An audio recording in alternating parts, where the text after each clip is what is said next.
Welcome to this episode of the Strong Kind Podcast. This episode is with Jamie Smith. Jamie is on Instagram at j.smith.culture. Jamie is from the land down under, and he's a great strength and conditioning coach. He's been working in the fitness industry and the coaching industry for a really long time. This was a really awesome conversation with Jamie. Jamie taught me a way of thinking that I think is really, really impactful. It's something that I kind of already done, and a lot of us already kind of do, but Jamie is really good at taking complex topics and making them simple and understandable, and I love that. It's so huge in the world of overly complex things, often that don't really allow us to move in the direction we want to go. Jamie is now working on being an educator. He runs a training model .au. It's basically he is helping people do what he just helped me do, which is simplify things, make things digestible, and ultimately implementable. So yeah, follow Jamie on Instagram. Check him out at his website, which I'll link in the show notes. And thanks so much for being here. I really appreciate it. If you're struggling with pain or injury, or you just want to get back to performing well so that you can live life and play sports and jump and run and actually pursue quote-unquote longevity, please reach out to me at dr.dave.strength and kindness on Instagram. I'd love to help you out. Thanks so much for being here. Peace. I think Riverside will cut it out. Like, Perfect. Riverside's pretty good about background noise. So yeah, because me and Jamie popped on. I was just watching the end of the Argentina-England game. England just got their heart broke. Like literally 2 goals in the last 9 minutes, 10 minutes. So England was up 1-0. Jamie, if you didn't see it, you can go check the highlights. But heartbreaking. But we just mentioned we do the goats of sport. Leo Messi's 39 years old. I was a 37-year-old. Never was. He gives me hope though, right? So I don't know, Jamie. That's kind of where I wanted to start with some of this. Is coaches come from a variety of backgrounds. You're down under. What's your sporting background? Did you play Australian football? Did you play rugby? Did you play anything? I think maybe rugby. I played everything. Played everything? Tell me more about that, because that often tells us a lot, right? Yeah, so I had Australia is a very active country, physically active country. At least it was when I was growing up in the 90s. I'm 34 in this 2 weeks. So yeah, when I was growing up in the 90s, it was definitely the norm that you'd play a bunch of sports and that's just what you did growing up. So I played everything. I played AFL, Australian football, all the way through my junior years up until 21. And then my main sport was basketball, though. I love basketball. I played more basketball than anything else. But then related to other sports, I did absolutely everything through school. So athletics, volleyball, lots of basketball. I now play golf. AFL played, never at a high level. Played rugby for a couple of seasons with our school teams and did pretty well with those. I've got a massive sporting history, I guess. And then I did powerlifting when I finished football and started coaching and training, and then I ran a powerlifting gym for 10 years. But yeah, powerlifting was a big part in my mid-20s. I saw somebody post not very long ago, powerlifters are the softest athletes. Yeah. And I'm oh yeah, because it is anything goes wrong on a training day and they're just totally discombobulated, right? Where it's if you have a rugby guy who's yeah, I didn't PB. I haven't PB. I don't care, right? It's a weird sport because the training is the sport. Exactly. Right. In every other sport, it's not. Training, yeah, you're basketball. You're playing basketball. You're working on your skills. You're passing. You're doing drills. You're doing all of that stuff. But you're not. You don't just. Your Wednesday night training session is not. All right, I'm gonna do an hour of 5-on-5 basketball, and my entire importance of my identity is how I perform in that training session. And it's just such a weird. It is a very odd sport in that sense. The other thing with powerlifting that I found, more so on the coaching side, I never really felt this, but because it is so objective, it's very easy to see that when things aren't going right, things aren't going right. Like you're not getting stronger, you're not getting better. You're actually going backwards. You're actively potentially going backwards with certain lifts, and that objectivity can definitely, if the wrong personality traits within powerlifting can really swallow people up. And to some extent, like you can't stay at your peak. You know, I had three lifters compete at the USA Powerlifting National meet, and like two of them are so consistent that like I'm like, hey, you guys are, I'm literally gonna like detrain you for like 6 weeks to a couple months here. We're just gonna do different stuff, because if we keep trying to do what you've been doing the last 4 months, you're just gonna burn yourself out and break down. The other one, she just like, her life is chaos, and she's like, yeah, Dave, I'm taking 2 weeks off anyway. I'm like, sweet, all right, sweet, right? But like, it is, and it's hard for people like in Olympic lifting, and I mean, I don't know how much you see this with whether it be coaches or in athletes. It's like we have become like very, and this kind of ties into specialization, which is where I was going to go with you playing every sport. We've become very neurotic, I think, about like what it takes to succeed in stuff. And I think really like what I find over and over is like, you got to be kind of good enough at like a bunch of stuff, but then you need to just like hone in on the thing you really care about and not burn yourself out, right?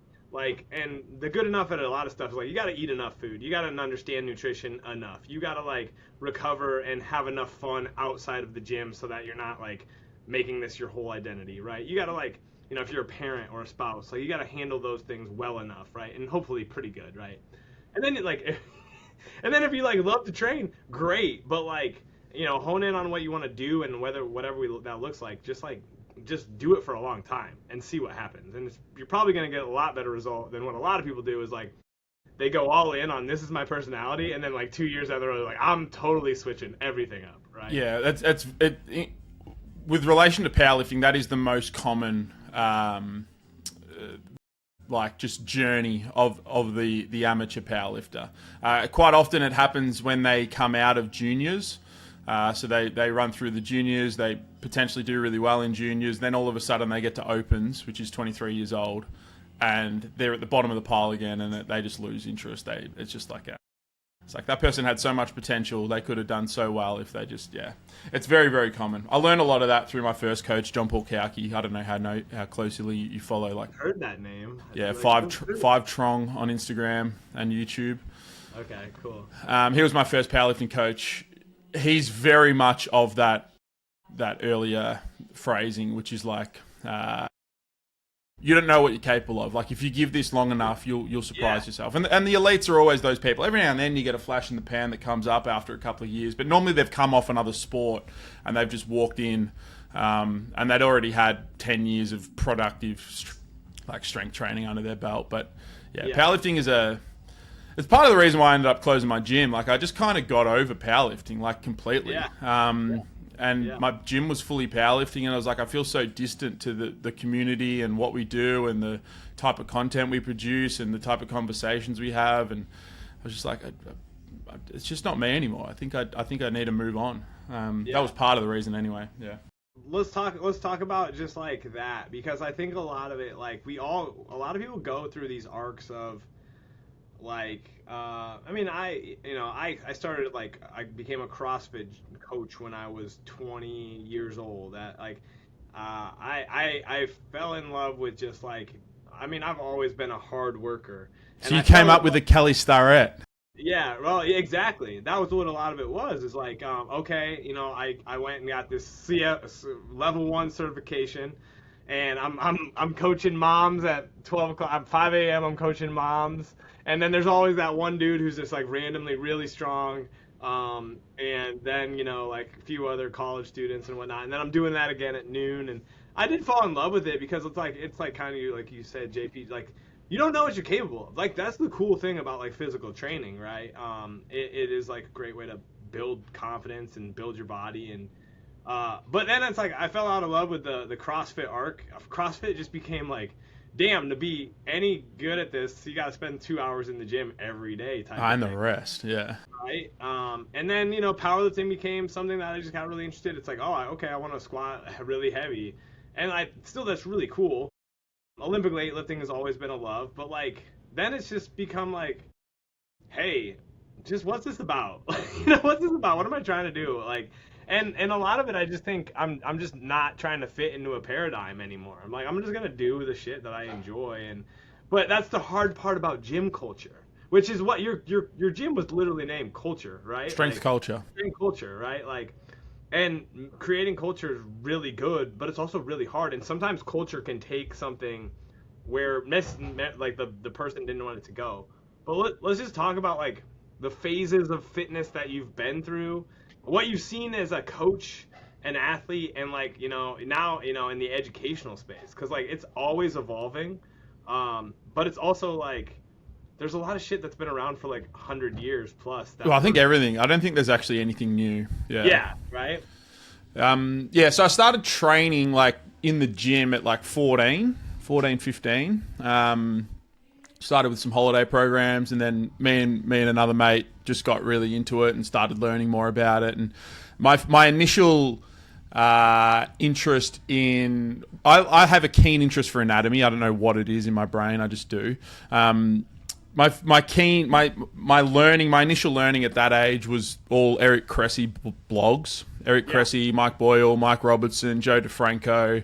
I bought all of their they're like DVDs. It was DVDs back then.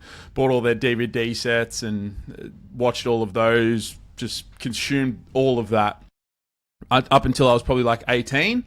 And I was just hypertrophy training. I was still playing a bit of sport, but my love for the gym had definitely overtaken sport at that point. And then I started coaching at 19, just personal training at a big chain gym and then in a small studio for a few years. Eventually went and did my undergrad of sports science around that age, did that part-time. Thought I was going to get into strength and conditioning, which I I was doing with team sports here in Melbourne at a VFL and an AFL level. And then I actually got fired from my first job, my first real job in the S&C space. And I was a bit like, fuck, what am I going to do? One of my mentors, Christian Woodford, I don't know if you know that name. He's massive in Australia. He's done a couple of things over in the US, but he had a gym around the corner from where I live. Just very, very fortunate to be in the area. And I spent a lot of time there. That's where I met John Paul Cowkey, my first powerlifting coach. A lot of my early networks were around the Woodford scene. I did an internship there, and I used to just get a lot of like one-on-one mentoring from Woody. He always seemed to like me, which was great. When I got fired, I spoke to him, and I was like, "What do I do?" And he's like, "Man, go to America. Like you're obviously interested in all this stuff. Like go and experience what the world leaders of this stuff is." And I ended up going to America. I did a Cressy sports performance internship in 2016. For 4 and a bit months. Did a bit of traveling after that, and Cressy put me into like the back door of a whole bunch of different facilities and coaches. I spent a week with Mike Robertson and Bill Hartman.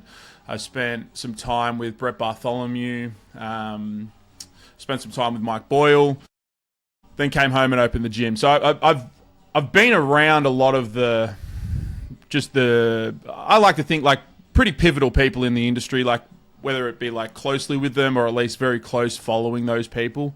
So I have definitely seen a lot of the trends. I've seen a lot of just the reframing of strategies as new methods, new marketing strategies for the same ideas. PRI was in there for a little bit for me. Done a shit ton of courses. Like I've definitely seen a bunch of just the evolution of the industry. And after being in it for now 15 years, like I just see the whole thing continue. Like I don't think it's going to change. Yeah. So what are like one of the things that I wanted, because I like your takes on okay, I'm just gonna say this. Like Bill Hartman talks, and sometimes I'm like, I have a doctorate in clinical and like physical therapy. I know anatomy. I don't know what the fuck Bill Hartman's saying. Yeah. A lot of times, right?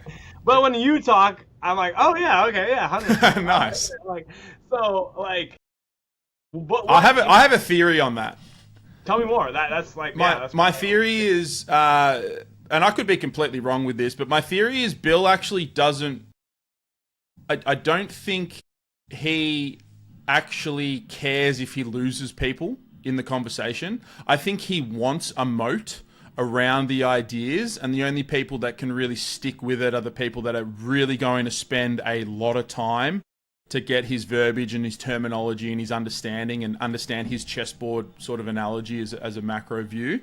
I think that I don't know if it's a purposeful decision, but I don't think he really minds if people get lost.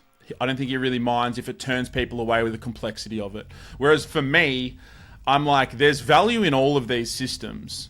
If I can dumb this shit down to a point, and a big thing with my mentorship is, I don't really care what people have learned. Like, I don't want you to think that all the things you've come from and all the things that you've learned are somehow wrong because I teach you different ways to think about them or different ways to frame them or apply them. Like, I actually want you to just better strengthen your own ideas and just understand how to communicate it better with clients so they buy in and they understand it. You don't lose them and all of that sort of stuff. Like, I actively try to make my stuff as consumable as possible. Yeah. I think I like, whether it's conscious or not conscious on like the part of some of these people out there. I think there's just minds are more and more prone to continuously like lean into complexity, not necessarily for bad or good. And I just think at a practicality level, like depending on who you're looking to train, what their goals are, X, Y, Z, it's like I just want to be able to convey information that like you know, I got a 91-year-old grandma on my roster. You know, you got 30-year-old power lifters. It's like, oh, so like, hey, like, you know, this position feels like this to you. How do we change that positioning via, you know, and that ultimately changes how you're loading your skeleton, and it feels better. It doesn't mean you can't ever go back into that position that we're talking the first time, right? It's just like we're just changing something, and then we're seeing what happens, right? And when it comes to like, okay, anatomy, you know, like, talk to me about the misconceptions out there about like biomechanics or like or you know kind of just managing movement, because it's one of those things. It's, again, like the average powerlifting bro at the gym will say to you something that like my brain will be like, that doesn't make any sense. But I'm not going to try to sit here while I'm just trying to rep out my bench press sets and try to talk to you any other way or anything like that, right? But, yeah. So I actually did a presentation on this 2 days ago, so it's all very fresh in my mind and just like my flow of this idea. But I think the crux of and this goes for all strength and conditioning, and that's to me that's the total umbrella. Within that, rehab, sports rehab lives within that, performance lives within that, hypertrophy lives within that, just general pop training lives within that. But within strength and conditioning, we just as an industry, we just have a very faulty understanding of the base principles that actually matter. And I think a lot of the time people will then build narratives to try to cross a bridge of a truth that we feel and perceive objectively with a change that begins to happen. And they just build a bridge, a narrative bridge to make that understanding make sense.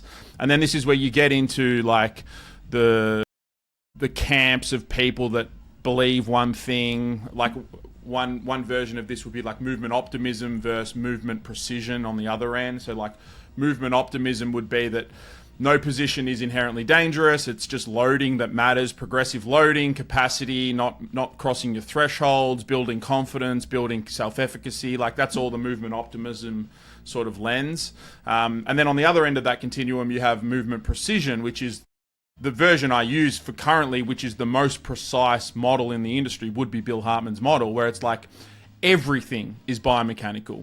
It doesn't matter what you're presenting with, there is a biomechanical reason for it, and there is a biomechanical vessel to get out of it. Like you have to use the biomechanical lens to go through that. That would be movement precision. So on that side, you've got particular techniques matter more than specific loading. You've got very particular assessment strategies to determine your starting points for your biomechanical reasoning and processing and application. You've also got good and bad movement, and it might not be framed as good or bad, but there are times where certain movements should not be done, and there are times where certain movements need to become the priority. Like that to me would be the movement precision world, and they're on kind of two ends of this continuum, and those two camps, wherever you fall on those two camps, will just build narratives that we all agree on the truths. We all agree on the base ideas of strength and conditioning, the base ideas of progression, the base ideas of loading. But within those two camps, those two ends of the spectrum, you're just going to build narratives that create the actual application process. And that's where it all just starts to fall down. It's like as soon as you marry yourself to an idea, as soon as you marry yourself to one method, one ideology, one guru's speak, one guru's talk, you end up just applying with a bunch of narratives that ultimately just begin to fall apart. They don't make sense. They don't actually, like, when you just think about them, boil them down, it's like, this actually makes no sense anymore. Like, I'm just applying this thing for the sake of following somebody I trust or any of those sort of things. I hope that makes sense. Yeah. I think the hard part is like melding, there's a side of me, there's a large side of me that is very movement optimism-esque, right? Like, humans are super adaptation oriented, right? As an organism, like I'm just watching, I think you have kids. You have a little kid? I got a little daughter, 2.5, and a newborn 7 months. So 2 little girls. It's like these kids are like, and granted, kids have giant heads. Everybody trying to squat like a baby. That kid has a giant head, and you're not gonna be able to do that the same way. Hope depending on your anatomy. But like, there's such. It's like how you watch them learn to move, and it's like how they experiment and play. And there's a lot of reasons that adults we're higher off the ground. We have different center of gravity, all these things, right? But like, there's part of me at 37 that's like, hey, like, go back to trying to do some of that stuff and just like application, repetition, XYZ, and like and maybe my general understanding too is like, well, that's still like there's still a movement precision thing inside of that movement optimism where they're learning to be more precise. They're taking in feedback and making adjustments, right? It's just less conscious, less external driven or XYZ. But like, I think that's what I like maybe. I think that's why I appreciate that you're not just like on a single camp. You're like trying to kind of talk across the continuum there. But. Yeah, I have a very just the way I take in information, and obviously my goal is to educate people on these ideas. So like I actively think about how can I get these points across the easiest to people, and I love just putting things on a continuum, no matter what you're trying to better understand. So let's just say you're trying to better understand like hip flexion, and like everybody's understanding of hip flexion. It's like put that at one end of the continuum. Write down all your ideas that you know about hip flexion. And then on the opposite end, go and understand hip extension and understand everything that you know about hip extension. And then you'll start to better understand these bookends of this idea of hip function, sagittal plane, and you'll better understand how you can create the transition between them. Because ultimately, within coaching, it's the ability to transition through the continuums that matter. So if you can understand movement precision, and follow some of those people and understand their ideas, understand their lenses, their principles, their framing, their application, but then also realize that that's one part of a continuum. The opposite end of that is, in this case, movement optimism. Go and understand and go and learn from an Adam Meekins, go and learn from like a Greg Lehman or any of those sort of people that have really pushed the envelope in that direction. You can better understand that, because the value as a coach is your ability to learn to problem solve and transition from one end to the other. So when you have a client that requires a little bit more precision, and the cases that I would use for this, so this would be where I would recommend coaches focus in on technique. I think there's 3 key ones. The first one is going to be high forces, high loads. So your elite ends of performance. Technique matters. You can't get away from it. There will be self-organization that flows within the technical expression, but for the most part, in squat, bench, press, and deadlift, everybody has the base skills the exact same. Everyone does the same thing with their bench. There's slight variations to it, but the base skill set, the big rocks of technique are the same. The big rocks of squatting are the same. The big rocks of deadlifting are the same. But there is precision within that technical expression. That would be one case where the technical models make more sense. Another one to me would be hypertrophy. Because you can't load a specific muscle if you don't know how to send tension there. If you don't know how to send load to a particular muscle, and you end up doing something that shares load, that creates a more diffuse loading of an area, you then have to increase your volumes because you've got a blunted response of tension. So you can make far more efficient programming and movement strategies with hypertrophy with a technical model. And then the third one to me is early stage rehab, where you've got a sensitive tissue, you've got something that either needs to be unloaded, so you need a technical understanding to how to unload a knee, how to unload a hip, how to unload a lateral hip or something like that. But then also there's the process of rebuilding the load. So you need a technical model to understand, how do I actually get load specifically there? Like an Achilles injury, how do I get load specifically to insertional versus like the mid portion, calf, gastroc? Like, how do I move load around this area to actually start the rebuilding and the loading process for that? Like, I think that for the technical model makes sense, but in every other sense of strength training, strength and conditioning, man, I have a huge bias to just zoom. I view it zooming out, like zoom out. Look at more systemic expressions of movement, more systemic understanding, dumber application of training and programming, and make things easier. And yeah, I would agree with all those things. It's like, the thing I think about high level or people trying to get better at powerlifters who are pretty strong is like their understanding of technique, like their understanding, like maybe, I don't know how much you buy into this, but like, hey, what got you here is not necessarily going to, at least in the same time frame, going to get you to there, right? Like your 80% when you were your first year lifting, your 80% was a lot more recoverable than your 80% now, right?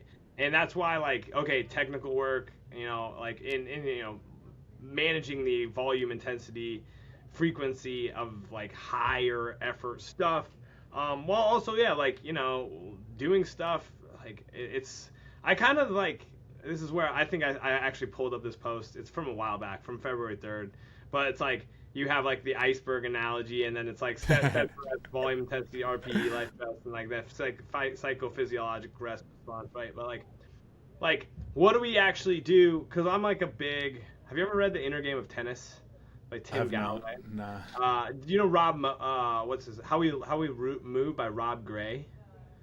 I know Rob Gray. I don't. Yeah. I know. So yeah, I don't know that book though. The Inner Game of Tennis is by Tim Galloway, and it is about basically like ecological dynamics in coaching tennis.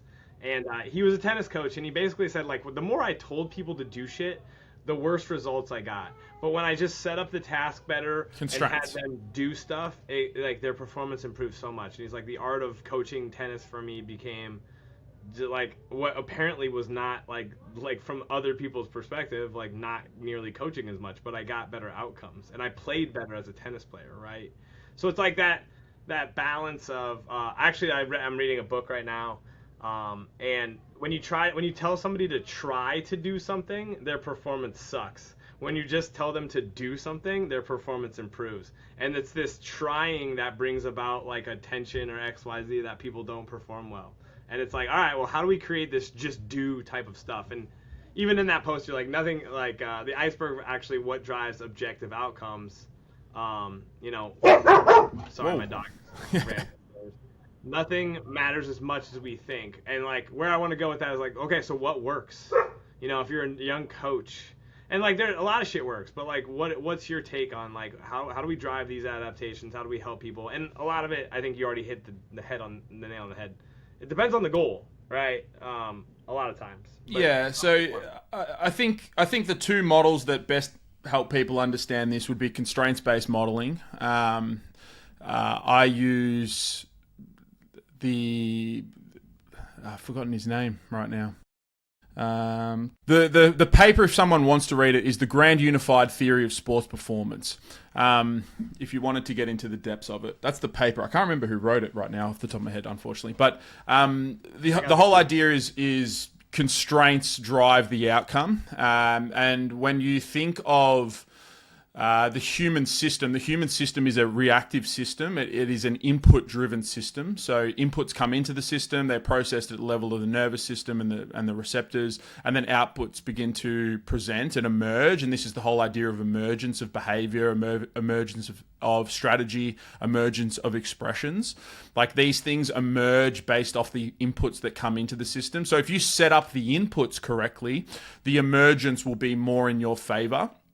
And part of the framing of the constraints becomes in application becomes you actually need to get the human to understand, so your client to actually understand what's going on within the system. So like what are we doing with our programming? What are we doing with our technical focus? What are we doing with our loading? What are we doing with our recovery process? Like part of that is they have to actually understand, be bought in, be confident with that, and start to build a level of self-efficacy within that process so that they can actually manage and sort of build their own sort of development of their training process through it. If you come in as a coach and go completely top down, so when I say top down, it's you add rigidity, you add constraints, all decisions become coach led, all decisions kind of go against the client's experience or the client's expectations,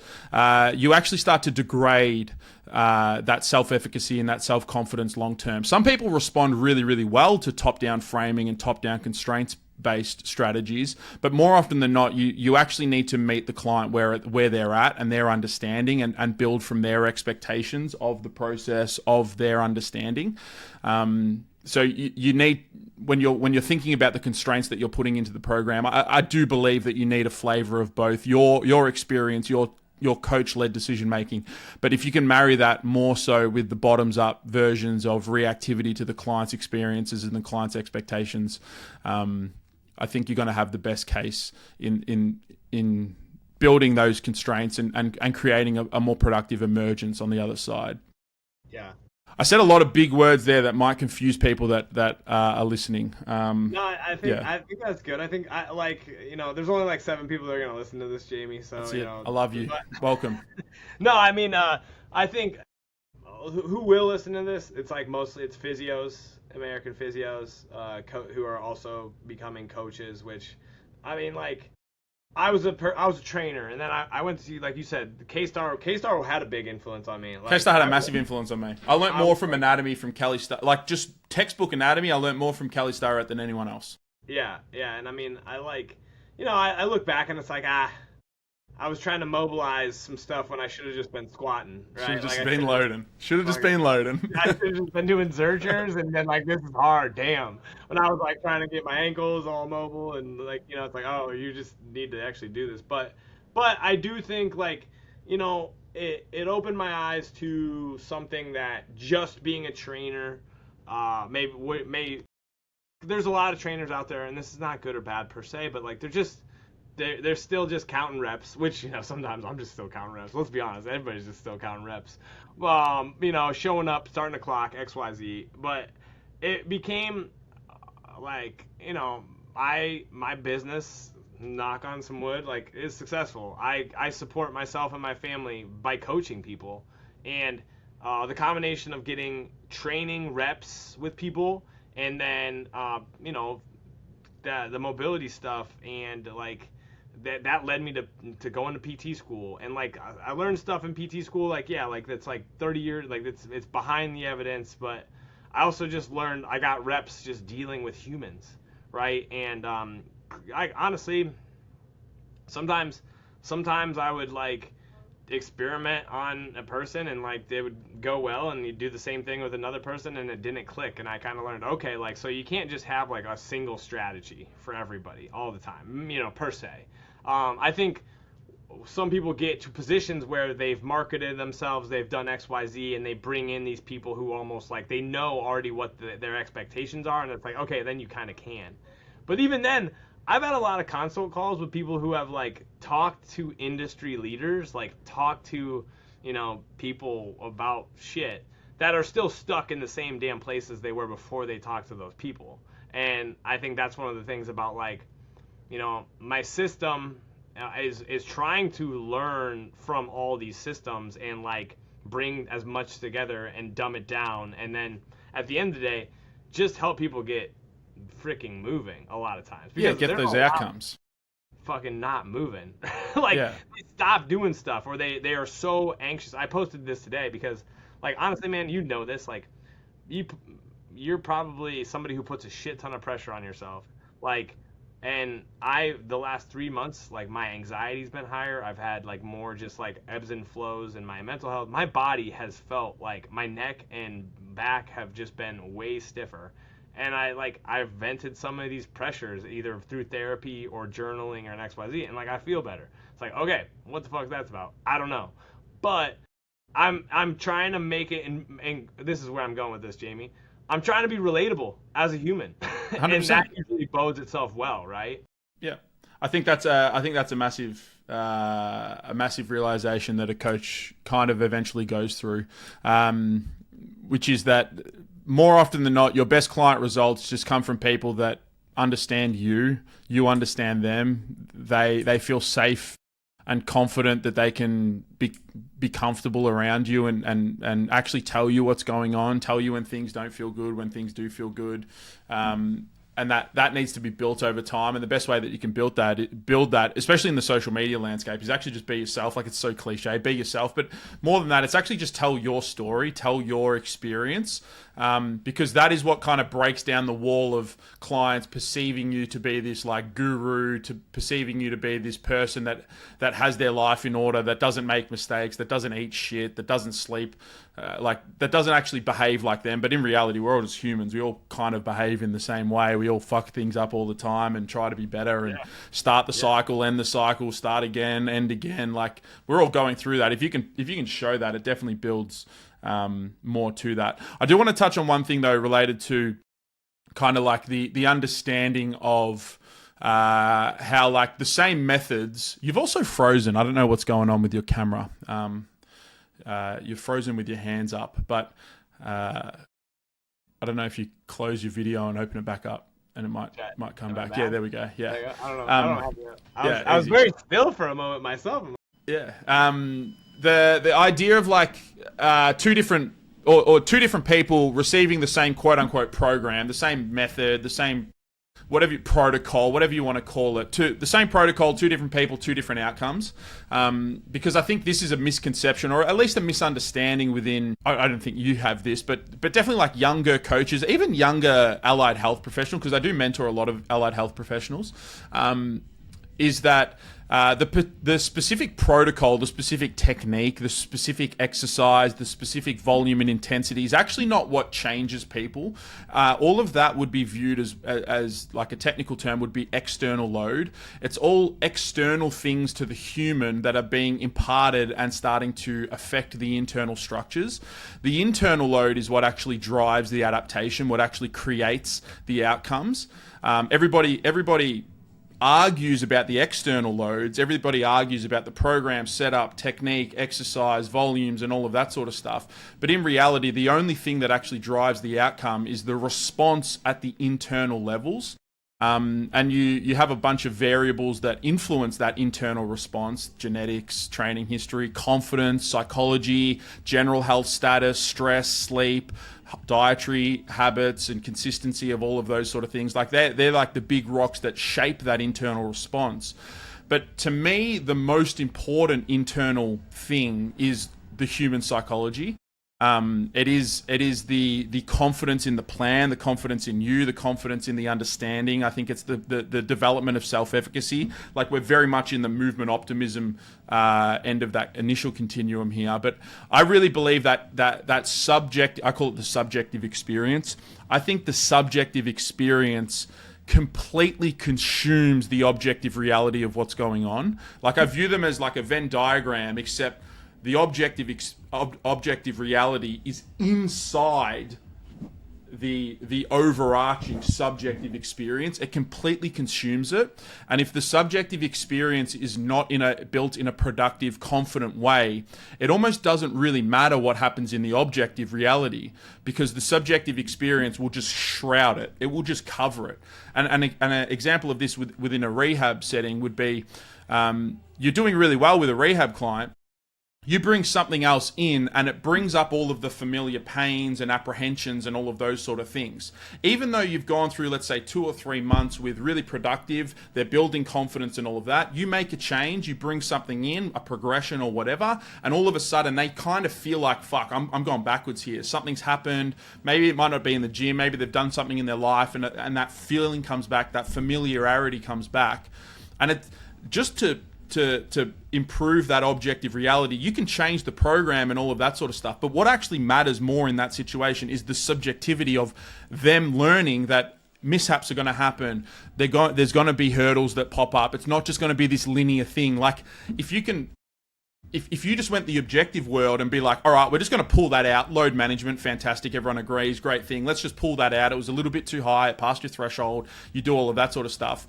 That might work, but a much more long-term strategy that would build more confidence and more self-efficacy long-term is like, that's fine. I actually want to sit in this for a little bit. I want to see how we go. Hurdles are going to pop up. You still might pull it out, but the education around that matters more. The subjective reality, the subjective experience completely dominates the objective world. And I think that is true everywhere. To take it out of the rehab world and just put it in the training landscape, this is what a training partner is. Everybody knows the experience when your training feels a bit fucking you're just like things feel shit, things feel heavy, and then you literally just start training with one other person. They don't even have to be stronger than you. They just need to be more confident in their, we're going to pump it today, we're going to slap it today, and all of a sudden, even though you're doing the same thing, your experience just completely changes and you start making these huge leaps and bounds. You're motivated again. You're doing all of this stuff like just at a higher level. And obviously that objectively is increasing your loads, but it's got nothing to do with the objective load increases. It's got everything to do with your subjective experience in the training process. Like, I just think the subjective experience dominates everything. And do you know predictive processing? You know, yeah. Yep. Like, I mean, like, I've read multiple books on, some of it kind of mainstream, some of it more just like, more and lateral. Our brain as a fucking, like blow my mind, like type of stuff, but our brain as a predictive processing machine, right? And it needs to do it. Yeah, it has to, right? It's like purely energy, like if it didn't, we would be cooked, right? As an organism, right? But yeah, you tapped into, oh man, like, I can't remember if it was Angus. So I think I was introduced to you from Angus. Yeah, a lot of people are. I owe him a lot of gratitude. But also, Angus was my first online mentoree. He was the first person that ever signed up to my course. That's awesome. I mean, and like, and I think sometimes what Angus helped me do is like, he's like, dude, you're fucking fine. Like, I mean, I hired Angus as like a coach, and then I did his mentorship, and he's like, dude, just keep pumping out content. Just keep talking. Like, it'll be okay. Like, Angus will start fights, and I'm not. My name on Instagram is Dave Strength and Kindness. Like, I'm not gonna go and start like direct fights here, people. But and like so. But what I also just saw from Angus was like, clearly he is a mentee of yours. It's like, let's blend stuff together. Let's like take what works. Let's distill it down so people can actually use this stuff, because that's what I almost like. It's like there's a lot of stuff. I'll get people coming to me who. This doesn't happen that often, but they're not even training, and then they're asking about like pro nation, super nation. Like, all right, let's just. How many times have you been in the gym in the last like 4 months? Oh, like 0. Okay, so like let's do some work here. But I guess like a good question for you now at this point is like, what do you care about? Like, what are you trying to do? What are your goals? Like because like it's like you said, a lot of this stuff is reframed, recycled. It's all presented. It is all right. Presented differently. And I think it sounds like you're doing your diligence to educate and help people make sense of a lot of this stuff. But like, why is that important to you, and why is it important in general? Yeah, I think my central goal with what I'm doing is just to make coaches, and I guess allied health, because it's becoming more and more of the people that I help, but just to get people to feel more confident that they actually know enough. Like, you don't have to keep going. It sounds weird because I sell a course or a mentorship, but if you've been an astute coach, if you've done training, if you understand load, if you understand some of these ideas, like, you probably do know enough to make a really big impact and have a really successful career.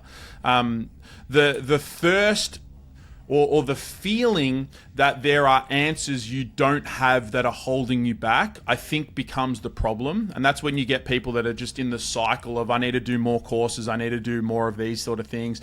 What is that group talking about, and how is that different? And they can't connect the dots between all of the base principles of all these ideas. Like a functional patterns, they talk about very particular things that actually a lot of people would agree with. If it wasn't spoken with the dogma, people would agree with a lot of the things that they're actually speaking about, but it's like they view that as dogma, they view that as a secret, they view that as something that has isolated information or isolated application. I need to go and learn that. I just use functional patterns as one example there, but I just want to. My goal is to get coaches in allied health just to feel confident that you know enough. If you can get outcomes positive now, you have the framework. It's just better understanding your own process, better understanding your own ideas, and being able to articulate that in a more comfortable way to clients. So you get more buy-in, you get better retention, you make sales easier, removing no-sebic narratives as best as we can, as often as we can. Trying to frame things in more positive lights, trying to frame things as load management and skill progression more than anything else. Like, don't narratize. It's okay to say that you don't specifically know, but I'm pretty confident that this will be a good direction to head in. Just having more confidence to just lead and be the person that you know can help people, rather than being a bit more defensive, a bit more reactive, a bit more like a copycat of just people that you perceive to be like higher levels of authority and all of that sort of stuff. Like, that's my end goal, is just to show coaches that you probably know enough. Well, and the reality too is that still requires courses and mentors. Yeah. It just requires a different breed of courses and mentorship. Like courses, when I came out of school, I was fortunate. I worked for a company that, like, every month I got a new course.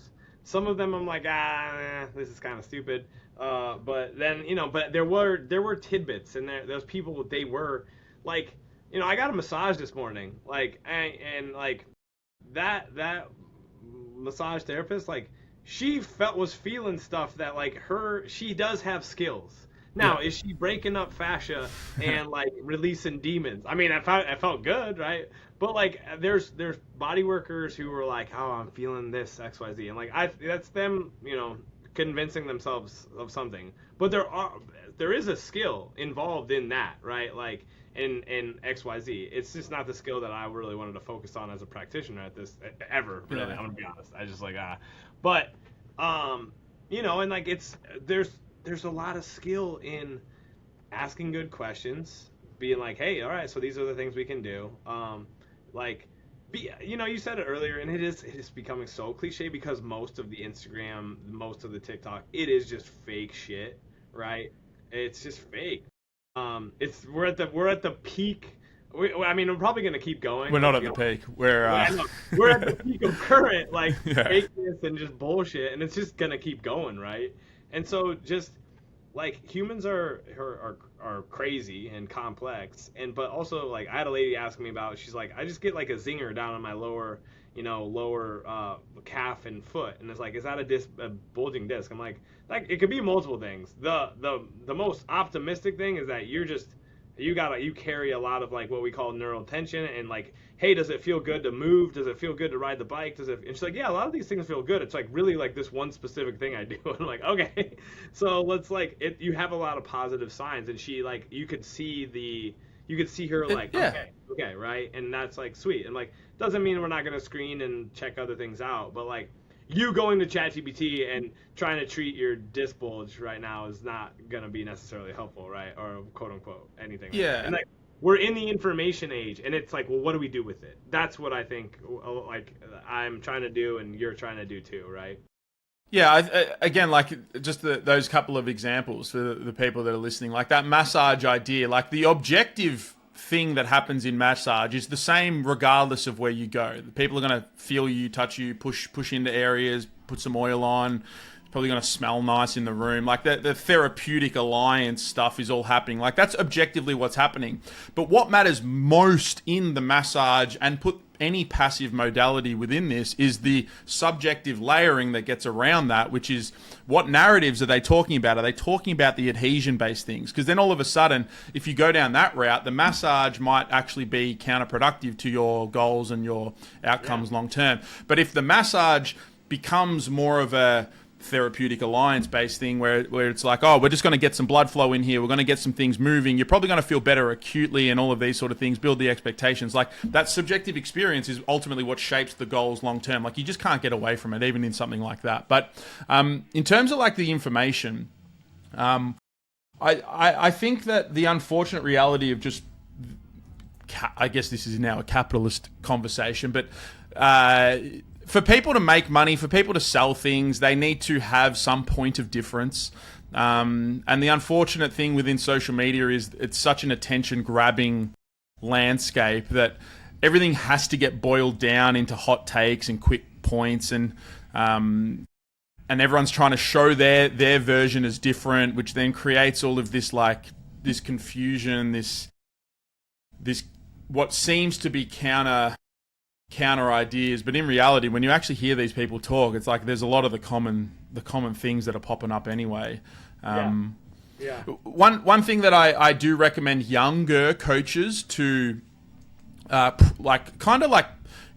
go into the education space, whether it's the accounts that you're following, the gurus you're following, the certificates you're thinking about doing, like whatever it is that you're looking to get into and learn more of. My kind of like barometer for the quality of the course is, what does the application of their ideas look like? It doesn't matter how smart and complex and crazy their ideas are, how thought-provoking they all are. If as they go through that process, they come out the other side and the application no longer looks like training, the application starts to look like very random things, very hyper-specific cueing and positions and constraint on technique, on loading, and all of that. If the application of the ideas, you don't even have to understand how they got to that point. If you just look at the application and it no longer looks like normal training, if you gave that to a person and they went into the gym, would they feel confident doing that or comfortable doing that without you there?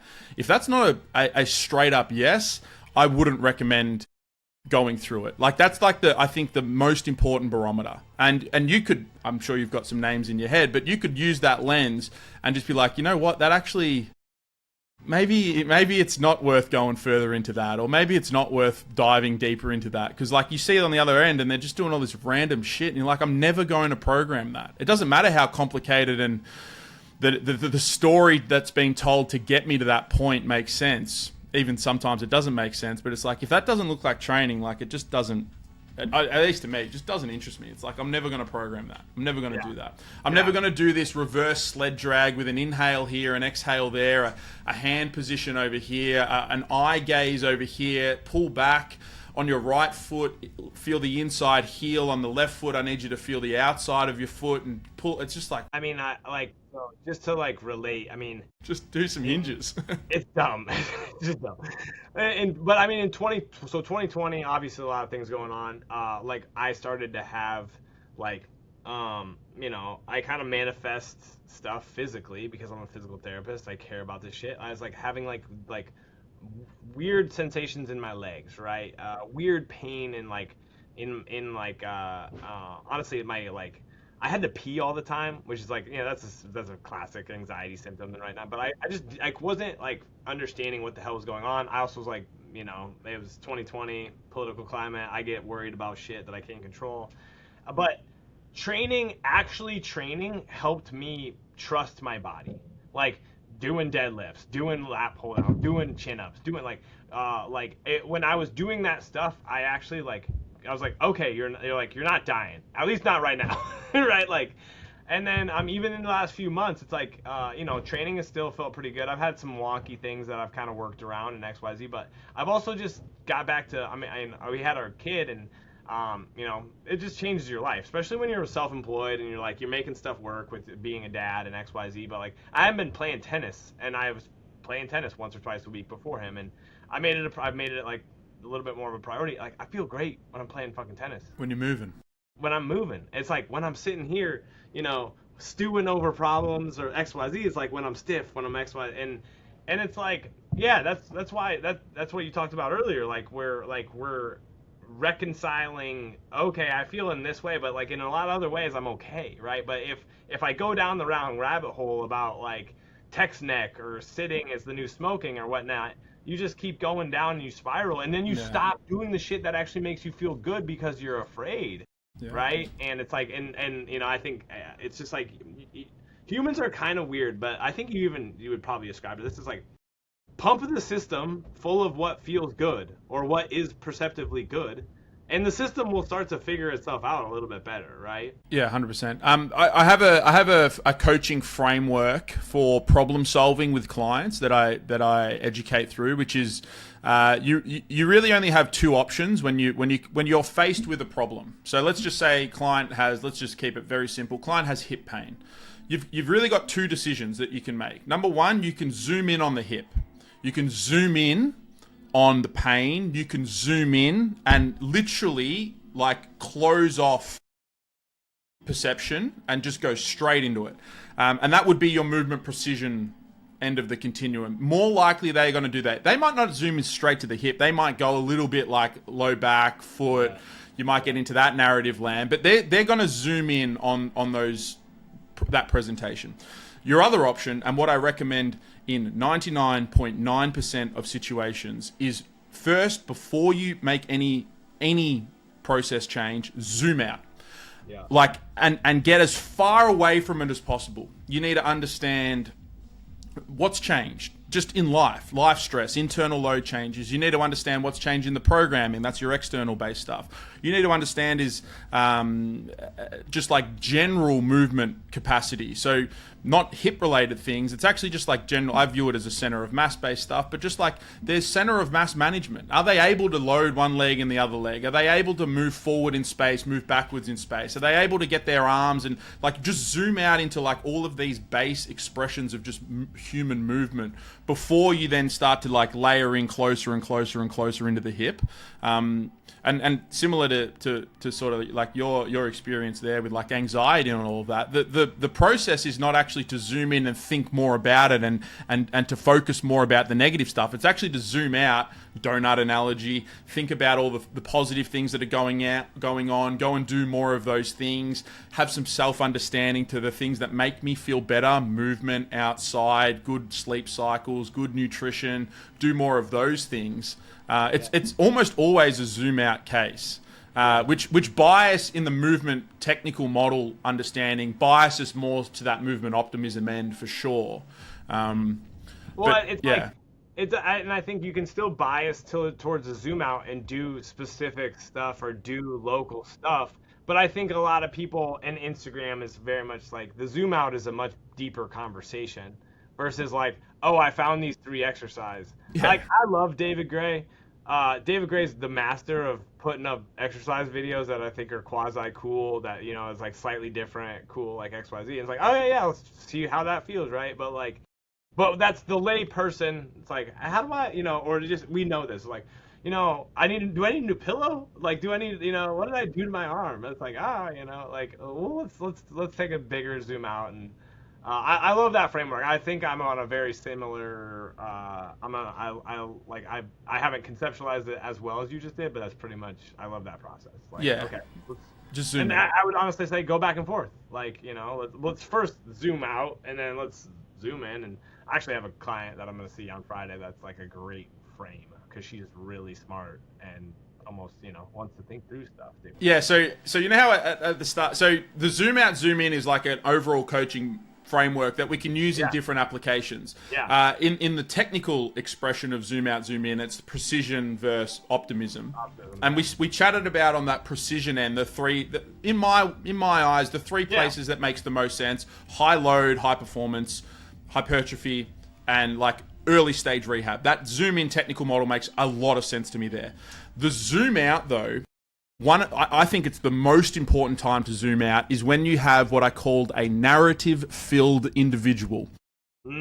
So you've got somebody that comes to you, and I had one recently, and I actually did a very poor job with this client. I appreciate your humility for saying that. Like, young coaches, anybody watching this, like, I fuck up. Yeah. I have bad conversations. I'm not like I do stupid stuff. So I appreciate that, Jamie. Because I reflect back on how I went through that, and I wish I was more top down. I have a bias to bottoms up because that's who I am as a person. Like when people tell me to do things, I straight away put my guard up, and I'm like, fuck you. Like, don't tell me what to do. Like, I just had, and when I learned about RPE, it completely paradigm shifted my understanding. It brought the subjectivity in, which to me is all that bottoms up lens, which it technically is. That's what Mike Teixeira brought it in as. But the movement optimism, that narrative-filled individual, like if you've got somebody that comes to you with the preconceived narrative, so they're going to come to you with, as you said before, like my foot's pronated, my foot doesn't supinate, I got a bunion on my foot, I have a wide, or the current one that I'm getting heaps of now is like, I'm a wide ISA, what do I do? I'm like, that is a narrative. Like you've created the assumption of your outcomes purely based on a structural thing. To me, that is no different than a client coming to me saying, I have an anterior pelvic tilt, what do I do? That is the exact same. It's just the wide ISA, narrow ISA sounds more complicated, but it's really not. It's just a structural description that blankets and closes off the prescription process, the assumptions of what's going to happen. It changes the expectations of training. It is a narrative. It is a nocebo narrative that is counterproductive to the long-term progression. I had a client that came to me with that. He's like, I'm a narrow compressed. I'm struggling with X, Y, and Z. I've tried all these things. Like, it's just narrative-filled stuff. Like, what do I do? And for a few months, I was really pushing against the narrative. I want you to try to remove this like labeling of your positions, this labeling of thing. And I want you to view, because my recommendation is always use a performance and skill-based narrative. I think they're more productive long term. So it's like, we're just going to try to find positions that allow you to load better and build those up. They're going to start as little skill games. We're going to feel the right things and do the right things. But once we build those skills, the goal is to load. The goal is to get you moving more comfortably, confident in the gym. And I kind of want you to forget these narratives. And every couple of months, the narratives would just come back in. He would send me different content. He's like, I've just seen this from Zach Couples. And I'm like, ugh. And eventually I started being like, well, my initial strategy is not working. I need to maybe like lean into it. I was like, all right, well, this is what a narrow compressed person would present like, and blah, blah, blah. And you kind of move in that way. And it kind of just ended up falling down. I was like, fuck, I should have just stuck my ground a little bit there and continued. Because we made some progress, but ultimately I could never break through those narratives with that individual client. But I like that framework. The narrative-filled individual is definitely going into my lexicon. Yeah. The other times for me where real aggressive movement optimism makes sense. So narrative-filled individuals, and that presents in a whole bunch of different ways. Sometimes you get people that very, very aggressively blame structural things for pain. They've been told something. I got a scan and a disc bulge. Like, there's no point zooming in on precision there. The goal there is to completely zoom out and get them to better understand all of the things around pain management and that. But narrative-filled individuals, for sure. General goals. Anybody that just has a general goal of strength and function, 40-year-old that wants to just feel better with their kids, fucking zoom all the way out.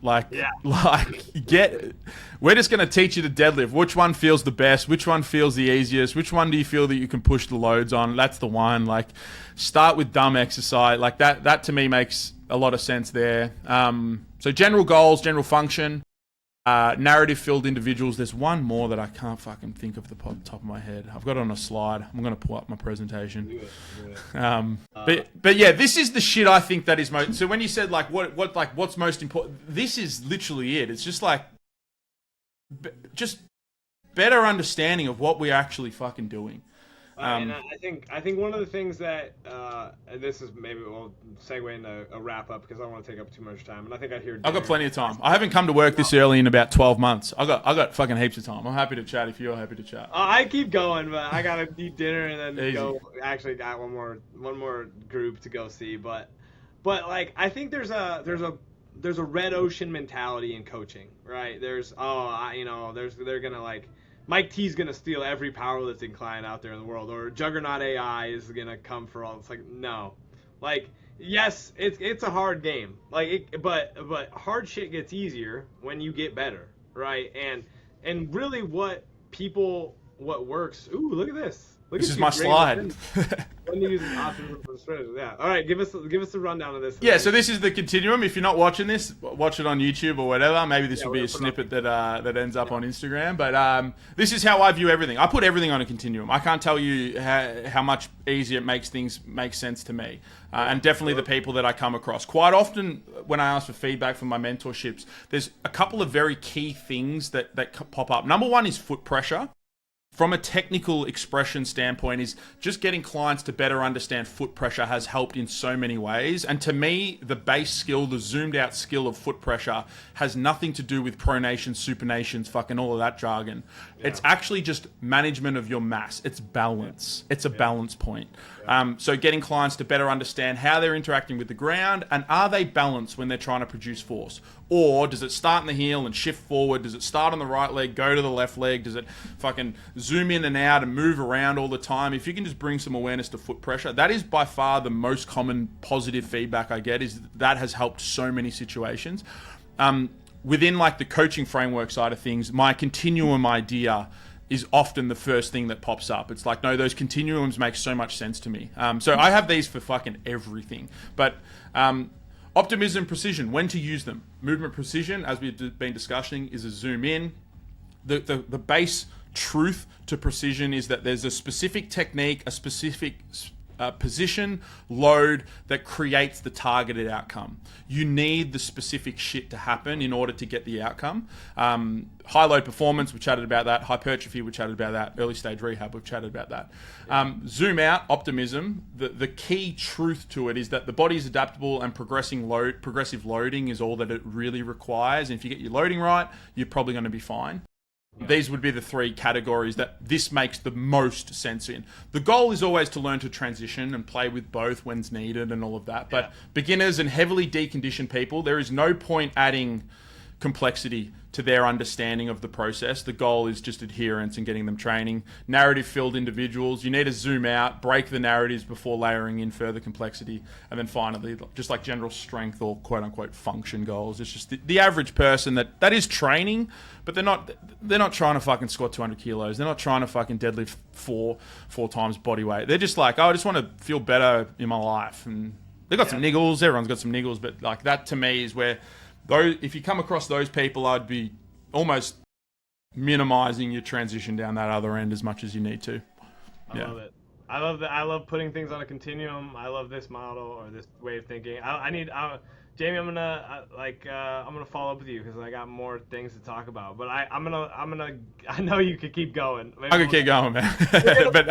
You're gonna be episode 99 of my podcast. I could bring you back for 100, but that'd be just too. I'm happy to chat about this shit. I just appreciate the opportunity, man. Like whenever I can discuss, because quite often, and like it's just not unfortunate, but for me, I feel like I like this might be an egotistical thing, but I feel like I have a shit ton of experience. And for like at the end of the day, I'm just a coach. Like I'm a personal trainer. I've got an undergrad in sports science, but I think even just like the rehab world and sometimes rehab professionals put the guard up because it's kind of like the natural hierarchy of these industries. It's like a coach is below me. Like that's just what it is. But I think I feel like I just have so much value from my experience to give people and help people. And I just want to say thank you for having me on, man. Like whenever I can get into the deeper technical chats of what I actually think is valuable to people, like I love it. I kind of hate the podcast where it's like, tell us about your journey. And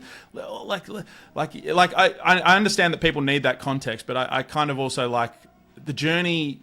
The journey is the objective thing. The subjectivity is actually, again, we're back to that initial thing. It's like, it's like, what did you actually learn through this process and better understand? And like, to me, so thank you. I really appreciate you having me on.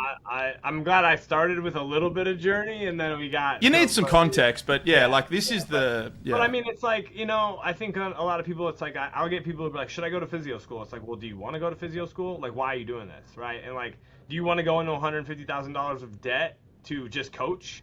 Because or what do you want to do? Because like I went into $100,000. I was lucky. I only spent like $100,000. And I'm objectively, I'm a trainer that people trust. So when I say, hey, just keep training, you're probably gonna be fine. Because they still go seek out other stuff sometimes. But I got a. Do you know who Quinn Hennock is? Yeah. So in 2020, similar to you, when you had your anxiety starting to pop up and you're like, what the fuck's going on? I was going through the same thing in Melbourne. We had lockdowns. We had all this thing. My gym got shut. I wasn't sure if my career was just going to be fucking just completely halted and all. I was like, what the fuck? And I've always thought I should go and do physio. I still have the feeling, and it's starting to open up again. But I emailed Quinn Hennock. And I said, Quinn, this is where I'm at. I love the way you frame things. I know you have a big strength and conditioning background. He was working with Juggernaut at the time, and specifically Chad Wesley Smith. And I sent him an email, and he responded, and he gave me so much time. We went back and forth on emails a couple of times, and eventually it got to the question that he asked me that made me realize I don't need this right now is what is the specific thing that you want your physio degree to allow you to tell clients? That was it. That was his question. Yeah. And I came back with, I think the only thing I really want to be able to tell clients is that they've been given bad advice and it's probably not this. Yeah. And he's like, you don't need physio school for that. Yeah. He's like, if that's the only thing that is at the bottom of the feeling, is that for you to have the confidence to say, you've been told your back pain is the root of everything going wrong right now. For me to say, you've been kind of led astray here. I think we need to zoom out. I think we need to do these things. He's like, you don't need physio school. Don't do it. I was like, thanks, Quinn. Yeah. That was the only conversation I've ever had with him. I probably should reach out to him and be like, because I didn't do it. And I just doubled down on what I've been doing. And the thoughts are still there, but yeah. I think dude, I wanted to be a Navy SEAL when I was a teenager. Now I'm 37. I'm too old. I just want to shoot people. I definitely didn't. Like, I look back, I'm like, you said you wanted to. I just wanted to do hard stuff. I just wanted to be a cool guy, and like, I just want to be a cool guy, right? But even then, it's like, some of those guys aren't cool, let's be honest. Yeah. No, Jamie, where do people find you?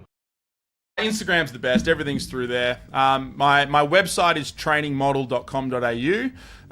But if you just go through the Instagram, j.smith.culture, you'll see everything that's popping up. I would recommend, if people are keen on this like zoom out, zoom in idea, this like movement optimism, movement precision stuff, I have a free resource that will be linked in my bio. It's a better way to assess clients is what the frame is. And it's literally just I believe, a far more practical, a far easier strategy to go through, which is my movement exploration framework. It's just feeling things out rather than doing table tests and all this fucking specific shit. I just load up a dead barbell and be like, all right, let's it's literally, and it might not even start with a barbell. It might literally just be like, all right, you've got hip pain. All right, well, let's just explore your hips. Let's explore your rib cage. Let's move your hips in this. What feels better? What feels worse? Try to build skills around the things that are feeling better, the base skills of loading. Like it's just, I think if you're keen to learn more about what I'm actually about, it would be get that free resource. It's 5 videos. There's a case study in there. Like that's I love that. I'll send you the link and maybe you can put it in the little show notes or whatever. I'll put it in my story. So I'll get this up in the near future. I'll tag you. I might collaborate on a few posts. Collab whatever. I'm happy to do it. I appreciate your time, man. I appreciate you getting up in there in the morning. You got to see a little bit of it. Maybe you didn't get to see the end of the World Cup game, but have a good. I guess it's Thursday. I'll watch the little mini highlight. Yeah. I appreciate it. Thanks, man. Thank you very much. Ciao, ciao.